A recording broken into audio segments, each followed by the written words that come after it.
What is going on, guys? Welcome to your 55th Java tutorial, and in this tutorial we're going to be getting into polymorphism a little bit and also talking about or building something called a polymorphic array to demonstrate why polymorphism is actually useful. And it's a pretty confusing topic, and trust me, there are going to be a lot of tutorials on this. So if you're not quite sure what's going on by the end of this tutorial, then I promise you in a couple tutorials you'll be a pro on polymorphism.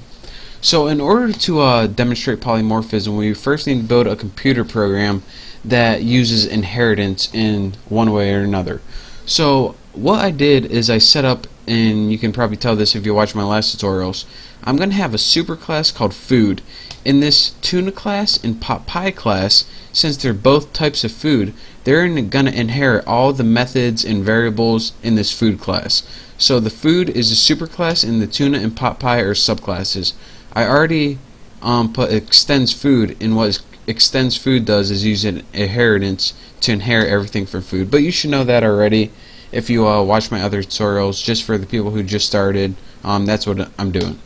So now let's go ahead and build a basic method called eat in food. So void eat won't take any parameters, and what it will do is pretty much go system print a line, pretty much system out print line, and it's gonna say, did I get that right? System out print line. This food is great. And now what tuna and pot pie does, anytime you call the eat method, it would say this food is great. Now that's nice and all, but another thing about polymorphism, and I'm just going to do this for demonstration purposes, we can override the eat method. That if we put it in the tuna class and called it, it'll say this tuna is great now. And let's just do that one more time with pot pie. This pot pie is great. So even though it's inheriting the eat method from the food class, we overwritten it or overrode it with putting a new eat method inside the tuna and pot pie class. So now when you call the eat method in tuna, it says this tuna is great, and now when you call the eat method in pot pie, it says this pot pie is great. So now let's get into polymorphism, now that we have a program that uses inheritance. What polymorphism is pretty well. First, let me describe to you how we built reference variables and objects before. We did something like tuna bucky equals new tuna, and we didn't really think about what we were doing, we just did it because that's how we were taught.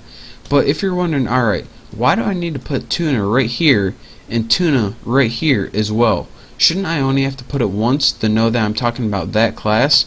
Well, the thing is, well, first let me go over what these are. This right here, Bucky, is the reference variable. That means whenever you refer to the variable Bucky, you are referring to controlling the stuff in this class or object, which is tuna. And this pretty much is the data type. So it can control the tuna data type, and this object is of type tuna. But another cool thing is you can do this, and this pretty much is the intro to sorry. This pretty much is the intro to polymorphism. Not only is tuna of the tuna type, but tuna is also of the food type. So what you can do is some pretty cool things. Anything that inherits from the superclass, which is tuna, or excuse me, the superclass is food, can be assigned to Bucky. For example, tuna, since it inherits from food, can be assigned to Bucky. Pot pie, since it inherits from food, can be assigned to Bucky. And you're saying, alright, that's nice to know, I can assign this, that, and the other thing, but why actually would this be useful in any kind of way? Well, to answer that, I will do one thing which you guys probably need, and that's an example. The quickest example and the most clear thing I can do is build something called a polymorphic array, and this stores objects of different classes in pretty much the superclass type. So let's go ahead and say we have food, and that's the type, and let's go ahead and make an array object named Bucky, and we'll set this equal to new food 2.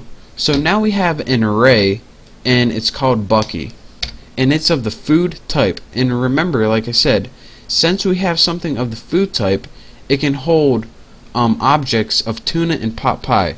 So for example, Bucky 0 can hold objects of new pot pie, just like that, and we'll set Bucky 1, which is a reference variable, and we'll set this equal to the object of new tuna. And you're saying, alright, well, that's still great. You have one variable that can hold an object and another variable that can hold an object. Yeah, these variables might be of the food class, but I don't see why this is useful still. Well, just wait a minute and trust me, you'll see why in a little bit.